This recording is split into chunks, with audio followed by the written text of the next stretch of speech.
Hey guys, it's Alex from 7th Hour Films back again with Hellsing. Last time on Hellsing we had Duel.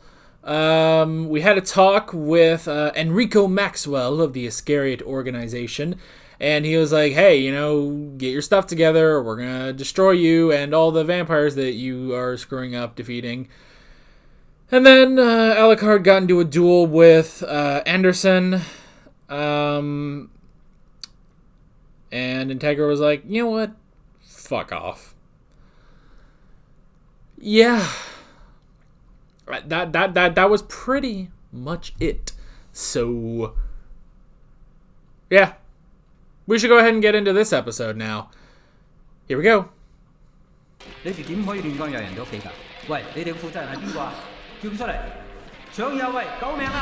Oh, the chips. Well.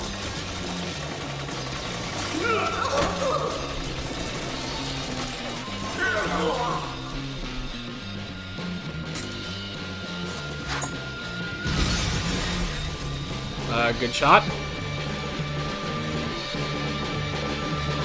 Alright, kill house. As you heard in the briefing, when you encounter threatening targets, shoot only for the head.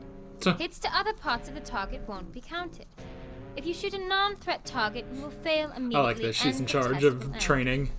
We heard some crap about there being a real vampire in this unit. Have you? Okay. Y'all aren't gonna make it. It seems there's something wrong with your MP5. Hello, the barrel's bent. Oh. You'd better go have it replaced quickly, or you'll miss your chance to test. That was cool. Good job, girl. Palo Alto, USA. We found the suspect's vehicle. Now rolled out here in the middle of the desert. Our suspect looks to be pretty dead and still in the front seat. Did we just walk in on an episode of Breaking Bad? So elusive is this process, a hasty person would say it borders on the supernatural. That is a swastika right there. Yes. Well, so potent is the elusive freak effect that one chip is all that is necessary to affect a single organism. So she can be out in the day? Theory, all because they feared that any physical evidence would eventually lead us to them. Therefore, the enemy is human. Yeah. They're on the run now that they sense a predator at their heels. We have only one command and one mission: to search and destroy. All right.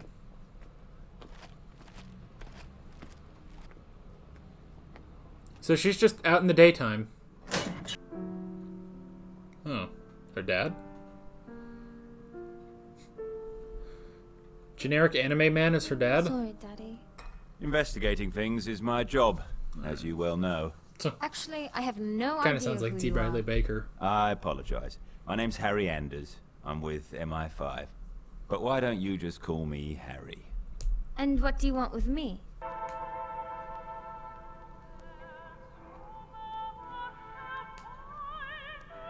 Good evening. Were you reborn through carnal means? Or have you yet to discover all the pleasures of being a woman, my dear? Miss Helena, you are... well, I mean, when exactly did you join the undead? Far too long ago. And you've always been the way you are right now. Yes. She's always been just as I am. a child. For forever. You're a member of a small cabal of creatures that don't threaten the night world. But around 18 months ago, a new breed of night children appeared, lacking the morals and pride of your people. This girl, Ceres Victoria, belongs to the Hellsing organization. Hellsing. No, but I only kill... I mean, I've only disposed of artificial freaks, like the ones Harry was just mentioning. Through all my long years, can you imagine how many friends I've lost to your Hellsing Club's butchery? I'm so sorry. Unfortunately, that apology is not yours to give, child. Well. Now I understand. The one who made you is being kept by the Hellsing organization. Well. It's him. You're speaking of my master? And this investigation has been leading me to the conclusion that there might be some sort of a traitor amongst your compatriots. Enough, Mr. Anders. We have no such cabal. We are all individuals. We are free from land, country, religion, all your petty forms of human bondage. Eternity is, however, a very tiring existence. I do not wish to leave my home. As old as I may be, I still have many books I'm looking forward to reading. Raw materials are necessary for any creation. To make a forgery, they must have an original to forge. An original vampire. I've lived on this dark island for time out of mind. It's my home. No English vampire is involved in this madness. Of this I'm sure.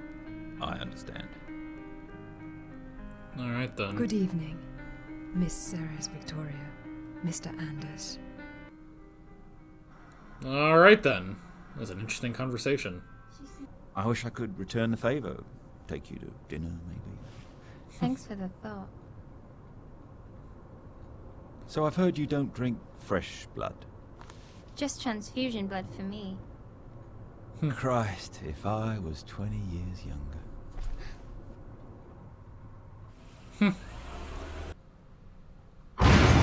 Oh, jeez.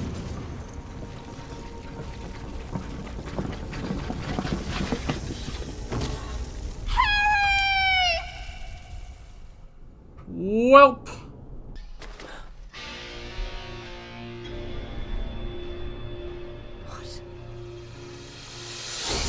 Whoa.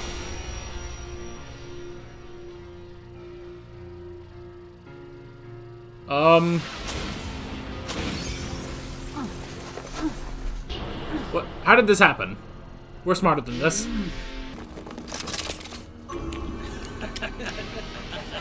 This must be a dream.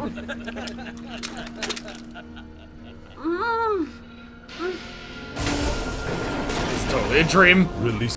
Haven't you ever wondered, Master, how it feels to be hunted? A real enemy, a strong enemy, has finally come to our tiny little island. The true undead. Real vampires. Perfect.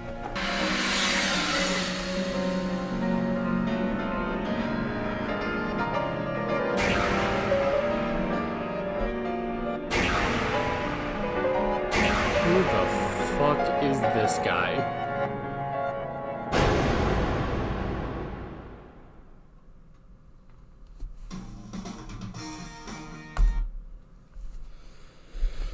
Welp, I think we have found our diverting point.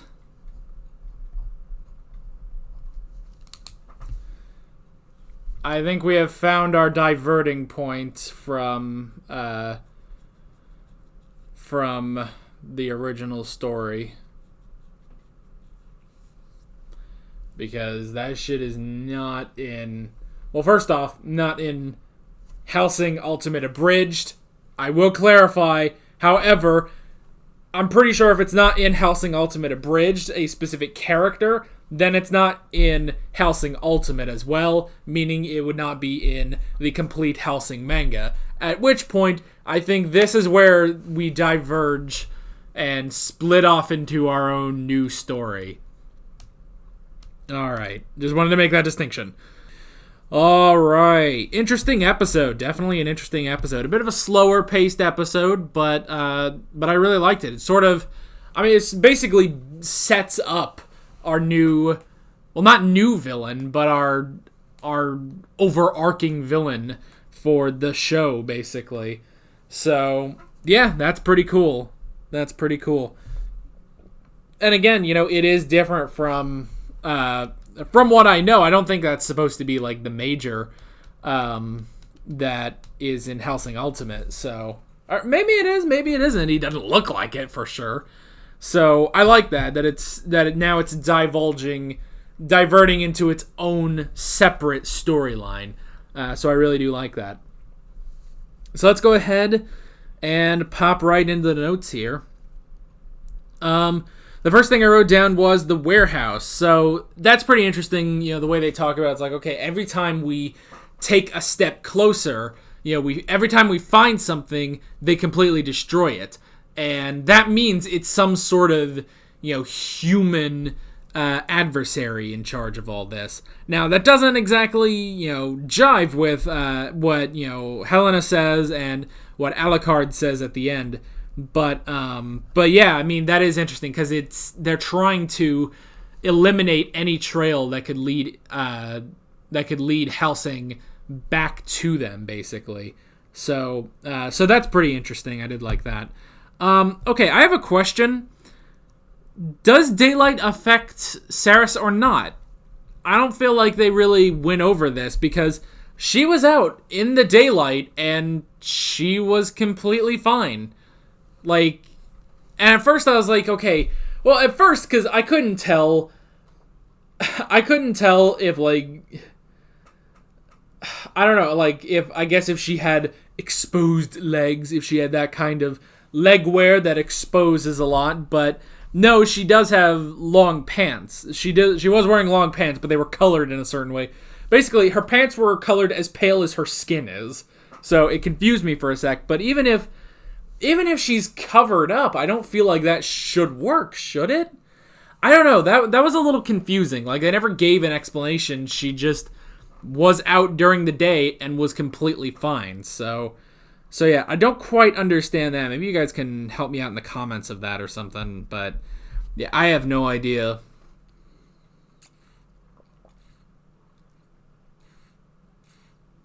Alrighty. The next thing I wrote down was Harry Anders, which at first I was like, okay, I was trying to remember, what his last name was, and it is Anders, and I was like, is it Anders? Because that's so close to Anderson.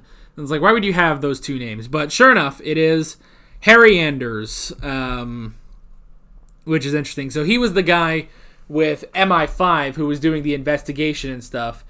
So that was interesting, bringing him back, and him obviously kind of being a little attractive. He's being a little flirty with Saris, but nothing like too crazy. He's just like, if maybe I could take you to dinner. Nothing crazy, just a little dinner. And it'd be like, if only I was 20 years younger. So it was more. I don't know. Like, I don't think like he would have like done anything. Like, I think he was just, kind of being a little flirty about it. So that was kind of funny. But yeah, so he did know Saris's father, though. And it's like, I'll tell you all about that someday. And then he died. And it's like, well, there goes that, I guess. But yeah. And we also did get that scene with, Saris just talking to her father, you know what I mean? And being like, I said I would become a police officer, and then this happened. It's like, you can't plan on this shit, girl. So that was interesting. And then we got and went out and met Helena. I wonder if they have her last name on here. No, it's just Helena. All right. But yeah, we met Helena, another of the true vampires, which was pretty cool. And yeah, it's like, she looks like a child, She looks like a child, but, she's probably hundreds of years old. It's just that I would imagine she was turned into a vampire as a child, which is why she looks that way. But that was interesting. That was an interesting talk, and her, kind of going back and forth on, on liking Harry and not liking Harry, talking to him about, some of that stuff. So that was kind of interesting. And in her acknowledging, like, Saris, you were made from the Hellsing organization's vampires. Like, okay, I get you now. So, yeah. Because, I mean, she says, like, you're from Hellsing? Fucking Hellsing. It's like, they've killed so many of my brethren.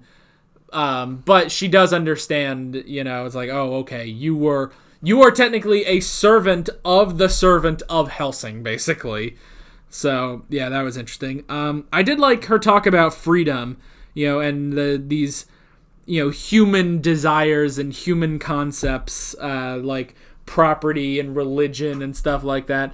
That was actually very interesting, talking about sort of this, I guess, philosophy of being a vampire, because we don't really get that from Alucard or anything. We don't get philosophy from Alucard. And especially, too, he doesn't experience that because he is, the servant of the Hellsing organization. So yeah, that was pretty interesting, and, it's like Harry going in and being like, hey, there might be a traitor among you guys, and she's like, no, there's no traitor, it's not what you think. So, because that's the thing is, she goes back and forth on it, and, she even says like, hey, we're not a group. We're not a group of people, we're all just kind of doing our own thing, we all have this sort of innate freedom, and we're not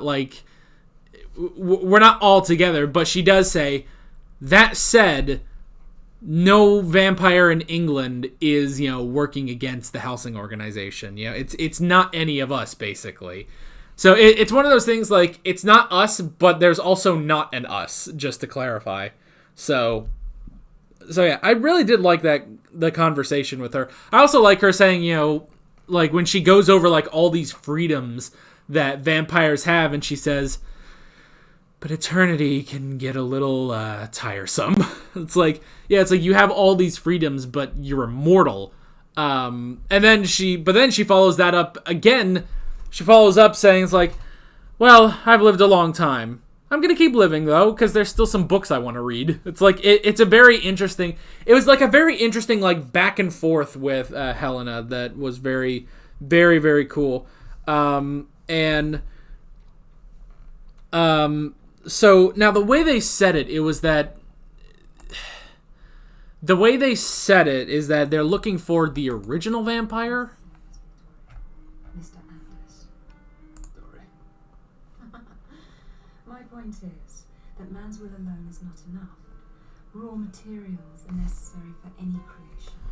To make a forgery, they must have an original to forge. An original vampire. Okay, so not the original vampire, like the first vampire.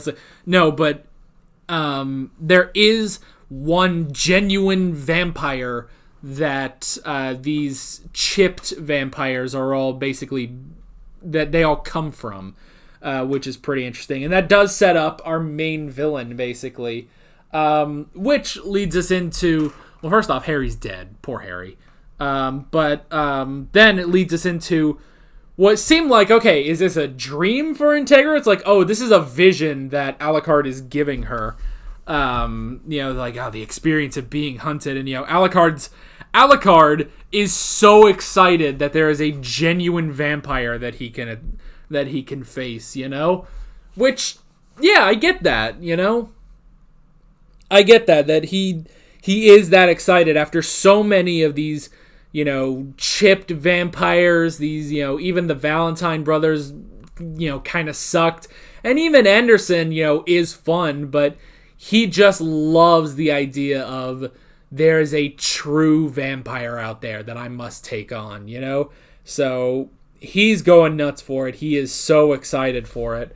And yeah, that does take us to our villain that we see at the end. We don't have a name. I know nothing about him. I can't even call upon any knowledge I have from the abridged, which yes, it is a parody, I know, but the characters are still the characters, and this guy was not in Hellsing Ultimate Abridged, so I can't draw on that sort of knowledge like I have been. So honestly now, who knows where the hell we're going now? I had vague ideas just based on, things that were happening. I was like, okay, I kind of recall that scene or something, and okay, I recall the Valentine brothers, and then, talking to Maxwell, and then stuff like that. But it's like, okay, now we are definitely on our own path. We have diverted into a brand new storyline, and I will be very curious to see how it all plays out. But that's pretty much it. That's all I wrote down. I am excited to get into the next few episodes. We only have 5 left, I believe. Only 5 more episodes of Hellsing, and I am Very excited to get into those. But that is pretty much it. With all that being said, I'm Alex from 7th Hour Films, and I will see you guys next time. Take care. Alright guys, thanks for watching this video. If you want to watch more of my Hellsing reactions, you can click on the playlist, you can subscribe if you haven't done that already, and be sure you hit that notification bell. You can support me on Patreon and follow me on social media, links below in the description. See you guys later.